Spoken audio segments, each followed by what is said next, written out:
Moja kati ya sababu ya kwa nini tunakutana na mafundi kila mwaka, kwanza ni kuupdate uzoefu na ujuzi wa bidhaa zetu pamoja na ujuzi kwenye sekta nzima ya ujenzi.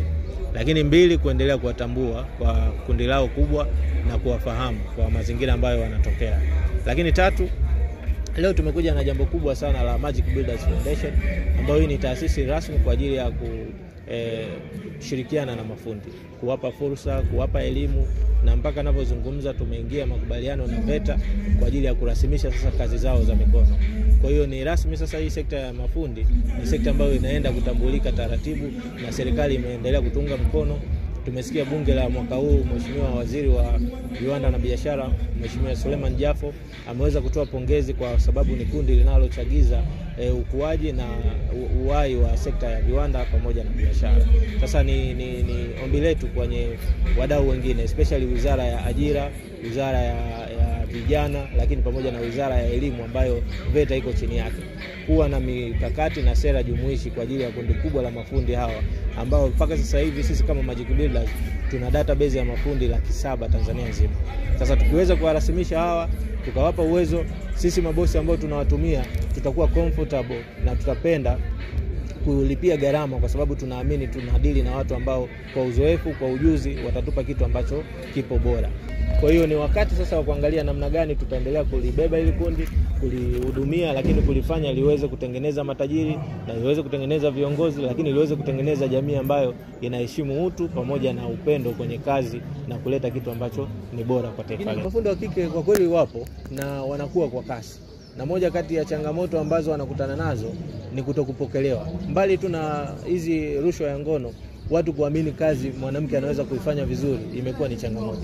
Sasa tunapofanya semina kama hizi, watu wanapata confidence kwamba huyu kashiriki semina, ana certificate ya VETA, basi ni fundi anaweza kufanya kazi. Kuhusu mambo ya rushwa ya ngono, ni jambo ambalo ni subjective.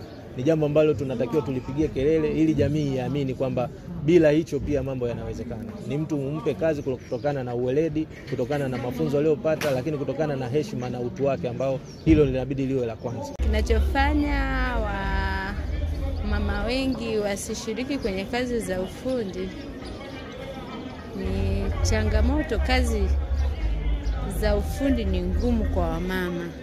Halafu pili, upatikanaji, mafundi wengi wenye kazi ni wa baba. Malipo yanapatikana, ila kuna wakati tunapata changamoto. Unakuta mafundi wengi ni sio wote tunaowafikia matajiri. Walio wengi tunafanya kazi nyuma ya watu wengine.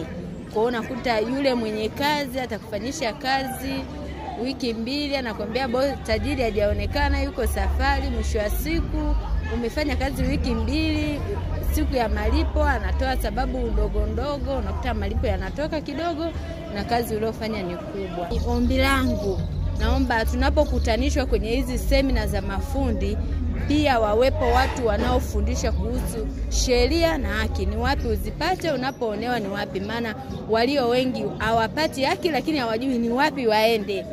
Kwa hiyo inapotokea semina ya namna hii, wawepo watu wanaofundisha kuhusu sheria. Umeonewa, hujalipwa malipo yako stahiki, ni wapi uende, maana walio wengi hatujui ni wapi tuende tunaponyimwa haki. Sasa tupate sheria ya kuweza kwamba umenipa kazi, kuna makubaliano fulani, mimi nafanya kazi hiki kipande 300, nikikimaliza utanipa. Pawepo yani mainjinia wale wanaowapa kazi mafundi, wawape na mikataba. Wale wanaokuwa kwenye site maalum, na wao wanatambulika kwamba ni happy, niko kwenye hii site, natambulika nipo. Unakuta tupo kwenye site ila hatutambuliki. Ni watu ambao wakifanya kazi hizi za ufundi wanazifanya kwa uhakika.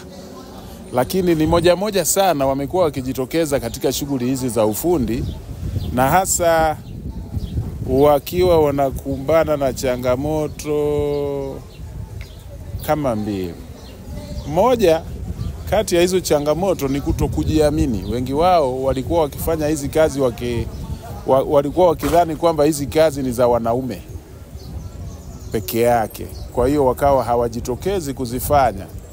Lakini wengine miongoni mwao pia wapo ambao wamekumbana na changamoto kama kwamba labda akikuta mwanaume ndio msimamizi wa site, anasema mpaka ili kusudi uwe fundi au nikufundishe ufundi lazima kuna kitu nahitaji kutoka kwako. Kubwa ni wanawake tu kujitambua na kujielewa kwamba pale inapotakiwa sasa anataka kufanya kazi. Kwa mfano, huko nyuma kulikuwa wanawake hata hawapandi ngazi, wengine walikuwa hata hawawezi kuwa mafundi wa umeme na nini, lakini kwa leo sasa tuna wanawake wanafanya kazi mbalimbali wakiwa madereva wa magari makubwa na nini. Kinachotakiwa kwa kina mama ni kujitokeza na kusubutu. Zaidi ni usubutu kwamba anachoweza kufanya mwanaume na yeye anaweza akafanya. Lakini kingine ambacho pia mimi naweza nikasema kwamba ni ile tabia yetu sisi wanaume kwamba mwanamke hawezi chochote na nini, lakini pia ile tabia ya kuomba rushwa ya ngono kwa akina mama, hii inawafifisha sana akina mama wasijitokeze kufanya hizi kazi. Usisahau kusubscribe, like na kubonyeza alama ya kengele. Asante.